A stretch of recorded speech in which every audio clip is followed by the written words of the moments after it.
This Community Library Network Board of Trustees special meeting to order. All the trustees are here, and the next item on the agenda is to stand for the pledge.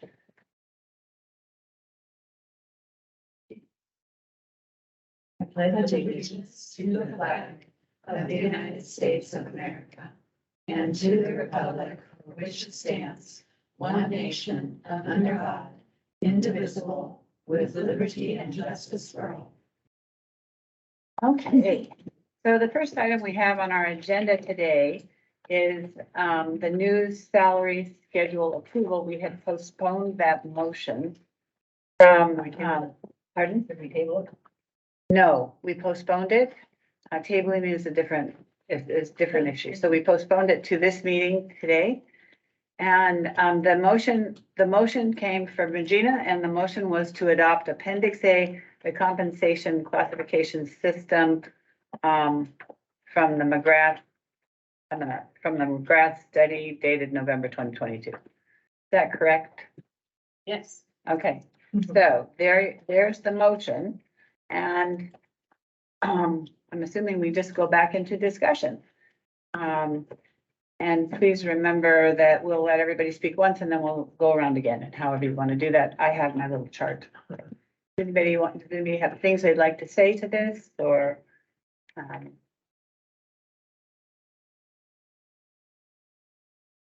Anybody? Madam Chair, Yes. I I'm just sorry. want to confirm, Amy, the information that you gave us last time based on the carry forward request. Have you had any more thoughts in the last 24 hours or any other things you want to highlight to us as we look at this issue? Not so much on the carry forward. I mean, I think we had done some pretty in-depth calculations to come up with the carry forward recommendations. I did do some additional calculations to see what the cost now would be for the full implementation, because there were some questions there and I had just an estimate, but it would be closer to, I think we had said 350 to 375,000. I think that's what I said Tuesday. It would be about 330,000. You went the right direction. So, and that's above, so that's total, right? So it would be the 135 plus whatever that takes to make up that. So that would be the full, but I think the motion that's on the table is that the schedule that's there now with the temporary minimum, but because that was a question on Tuesday about what the full, and that's just the full impact of the salaries. It would be an additional cost that we have not yet calculated for things like pay time off and things of that nature if we implemented those recommendations. Follow up on that one. Well, I think we talked about that because we need to think through the whole, where all the ripples go. And so your description of what it would take to meet the other benefits, what range was that again? So I believe that would be because right now we calculate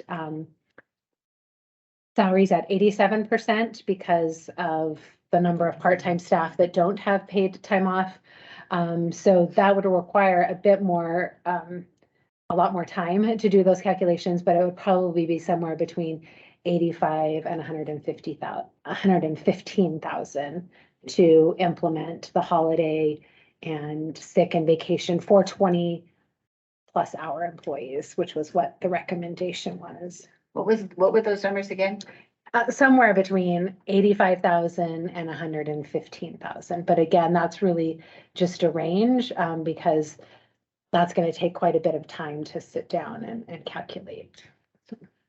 And if I could, the reason I made the motion in the way that I did is because at this point in time, the motion pertains solely to the salary structure and the classification system that's on Appendix A.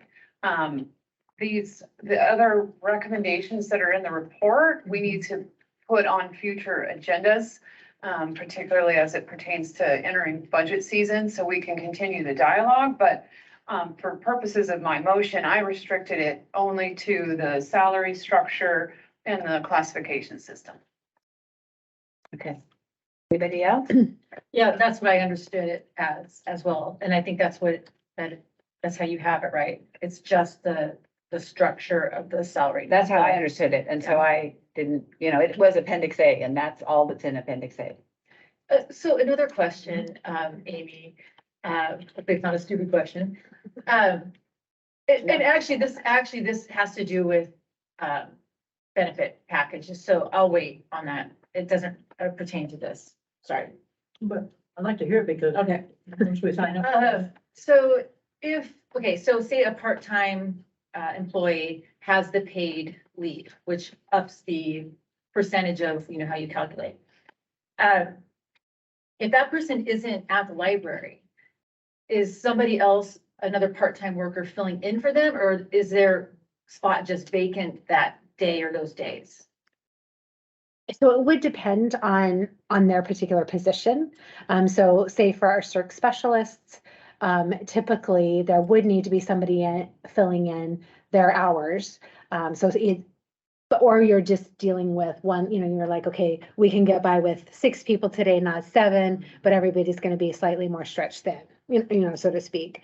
But sometimes it is, so you may not need them for, let's say somebody was scheduled for 6 hours. If they're truly going to be on vacation or out sick, maybe you just need 3 hours covered of the 6 because those are the critical hours, so to speak. So we do at Hayden and Post Falls, not our smaller libraries, we do have staff that are called subs, but they're scheduled for 6 hours a week. They're guaranteed 6 hours a week, but then they can get up to 18 hours to fill in for somebody who is sick or on vacation. So they could be called in last minute.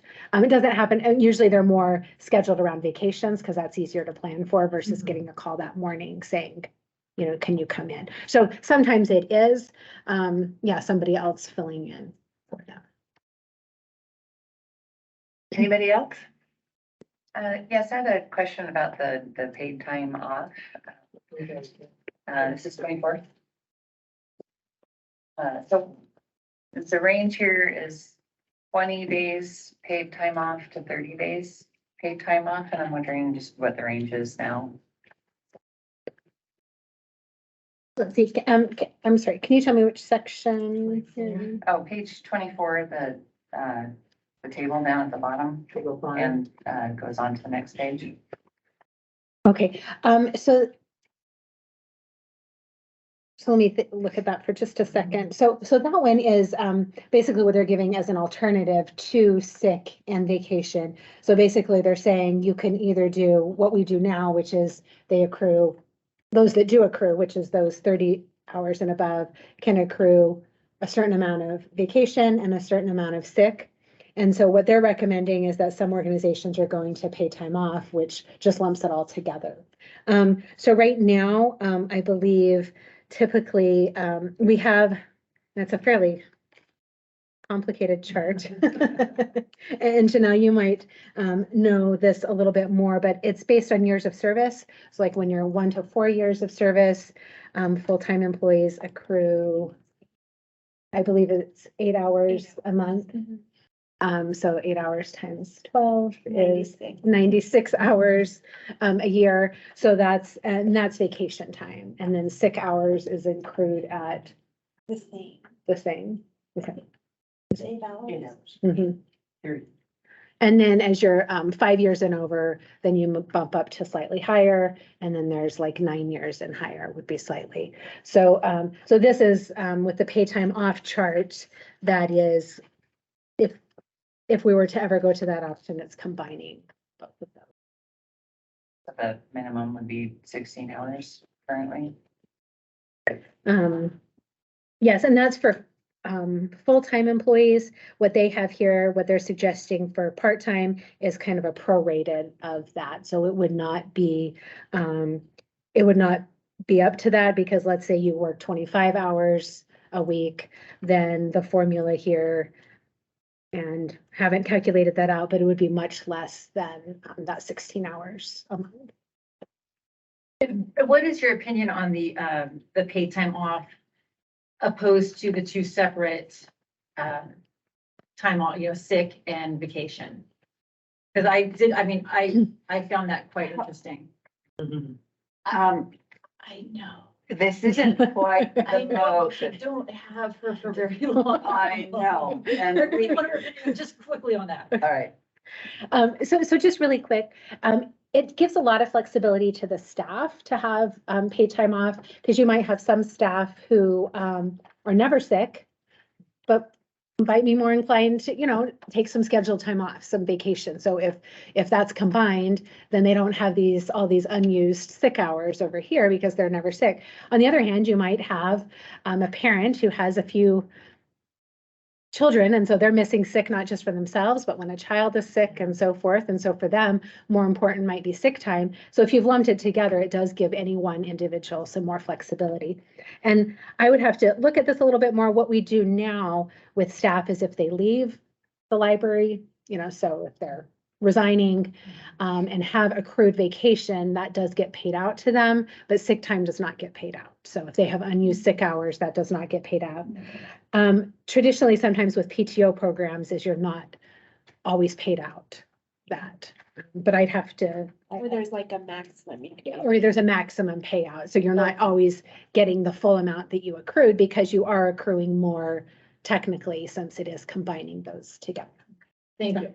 And I do want to say that hit me strongly with this report, that there's lots more work to do, and making sure that we keep to our board section and not get down in the weeds and make decisions, but encourage the recommendations to be continued to be looked at. We will,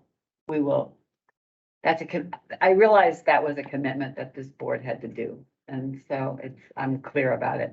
I have because of that, I asked Amy for one last meeting so that we could have some direction, a little bit of direction on this.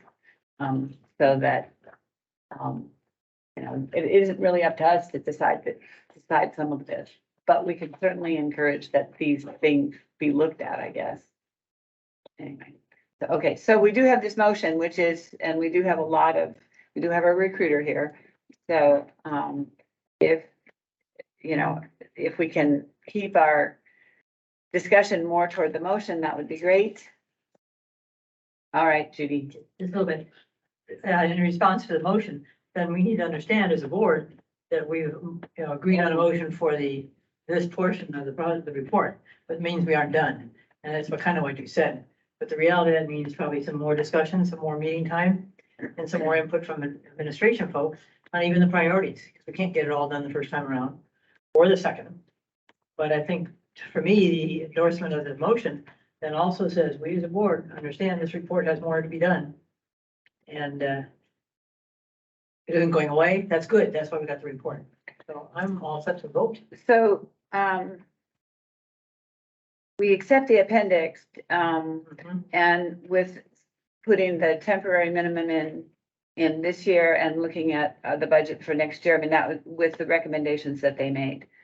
Because the motion doesn't say that. Do we need to get clearer on that? Or?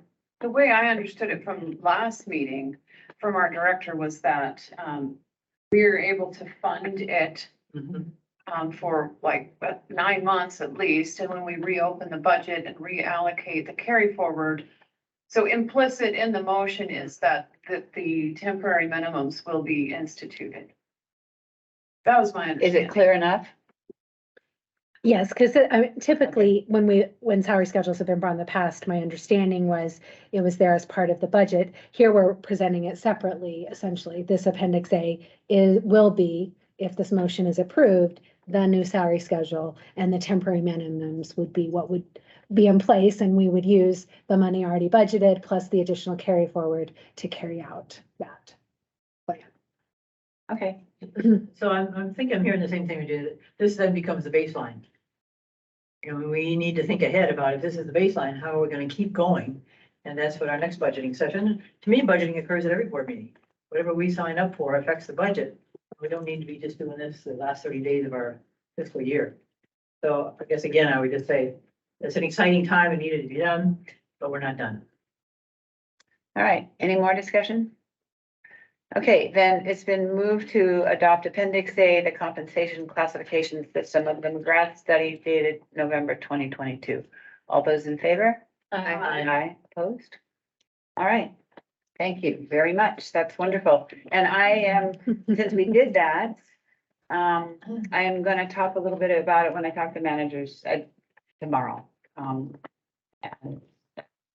kind of a, yeah, and thank you very much, Amy, for pushing this. The leadership. Yeah, this has been fabulous. All right, the next item on our agenda is executive session. And so I need a motion to go into executive session.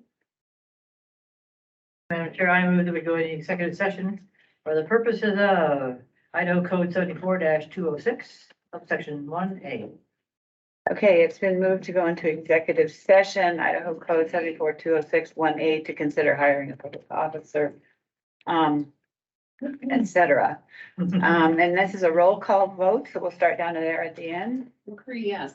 Addison, yes. Meyer, yes. Robinson, yes. And blank, yes. Okay, here we are, and we're gonna, at this point in time, I think that it had. So what we came out of executive session at 5 o'clock. And everybody voted yes. Are you extending the meeting? Yes, we need to extend the meeting for, we have, yeah, we need to be out of here quickly, and so we're gonna do it quickly, so we. Madam Chair, I move that we extend the meeting until 5:15. Okay, it's been moved to extend the meeting to 5:15. Discussion? Those in favor? Aye. Okay, Reservations are fluid. I mean, I did let them know 5:30 is our target, but. Okay. okay. Okay, so, do you want to recap so we can put it in the minutes a little bit? Or does anybody want to? Go for I feel like it. Judy should recap. I can't remember what I'm recapping. The discussions from the executive session. We're on the time frame. Would you like me to recap? Yes, we did. Yes. All right. Based upon discussion in the executive session, we are working on, opening up, what's the word that you say? Would you like me to recap? Yeah, thanks. Jude's gonna recap. Tell us what we did. Okay. The board discussed the characteristics of an ideal candidate and the initiatives that the new director should undertake once they are hired. Information has been provided to the consultant who will create a draft of the brochure for recruitment, which will be reviewed by the search committee. The intent is to begin recruitment of candidates by December the 12th, with no later than December the 12th, with applications due on January 22nd, with the intent to hold screening interviews the week of January 30th, and have the finalists on site on February 17th and 18th. The salary will be listed as it was in the past, and a search committee has been appointed that is being chaired by Katie, Vanessa, and Regina are the other two members of the committee. That's what I think they did. Good luck, John. Really, you're hired. Did you got anything critical? Okay, That was an excellent summation. that was really, really Thank you, great. thank you. That was really great. And what Janelle doesn't get, you can fill her in on. Okay, so, just so you know that, we are, basically gonna use the same brochure. Wow. Yeah, and then Amy, you were gonna help tune up with the current numbers, I think. I think she already did. Yeah, well, I already did, and then I left what I did with Lindsay in case there was anything else. yes, yeah. So we'll get it done. Okay, so Thank I you.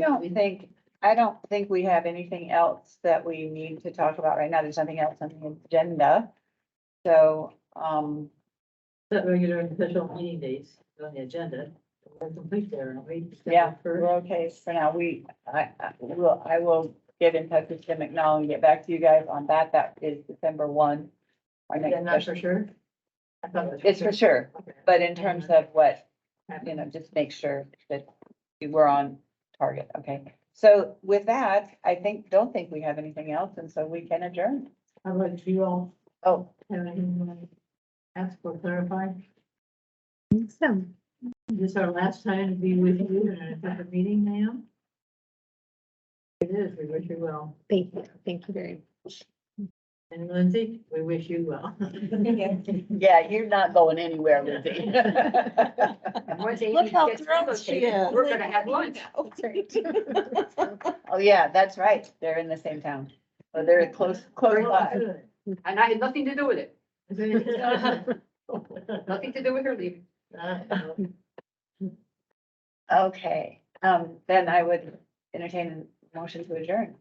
Move that we adjourn. Okay, it's been moved. We adjourn. All those in favor? Aye. All right, thank you all. It's been a good. Unofficial businesses, we're going.